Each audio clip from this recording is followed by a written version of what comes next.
Welcome to Finding God in the Times of COVID. Today's January the 15th, 2021. And it's the day that, were he still alive, it would have been the 92nd birthday of Michael King.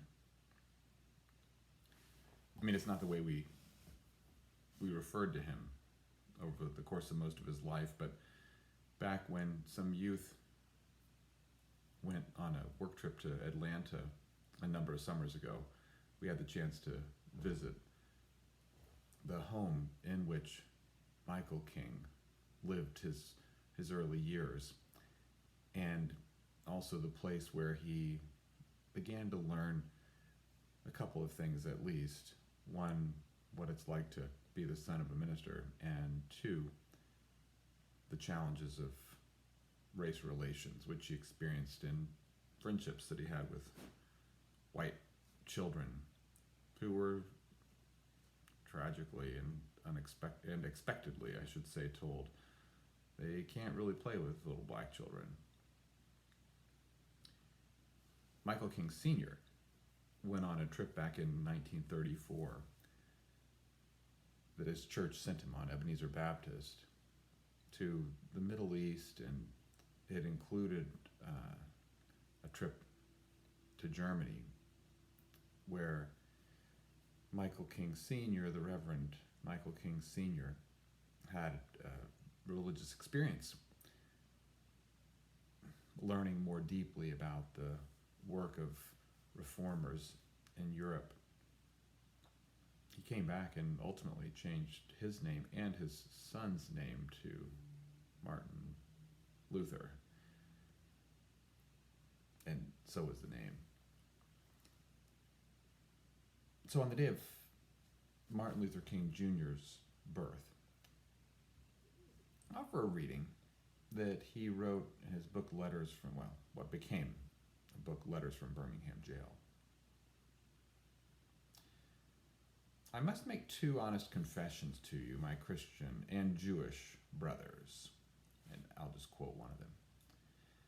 First, I must confess that over the past few years, I've been gravely disappointed with the white moderate.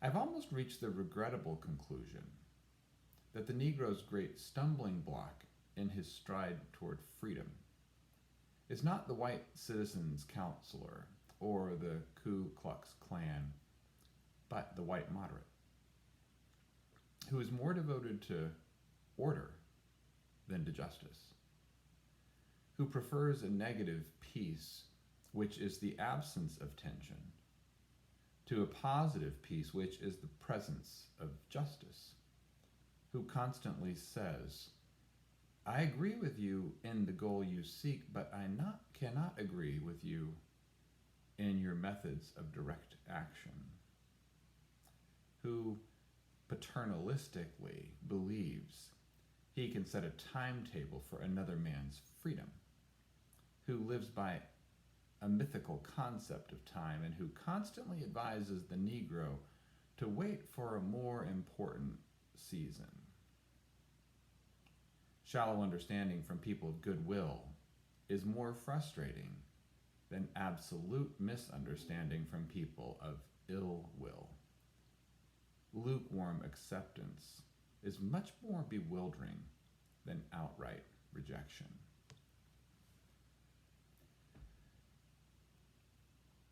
As we think of many of the unfoldings of recent months, perhaps this complication of the white moderate attempting to maintain the status quo is a lens through which we can understand the complications of a move toward a more just society, whether it's related to the racial tensions which peaked but are of course still an issue in our like in front and center, that peaked following George Floyd's murder, or whether it's the work of white moderates holding fast to the status quo, unwilling to call out the president on lies that he's told the American public that have fomented so much violence in our country. people who struggle to speak truth to power because of their own desire to hold on to power. For we're all on this journey, and perhaps on this day of Martin Luther King Jr.'s birth, we might, in his memory, as a way of maybe gifting him, one among so many reformers, we might gift them the desire to work and to move beyond the moderate place of the status quo. Christian Century put an article out, comic this week. I gotta get the light right, sorry about that.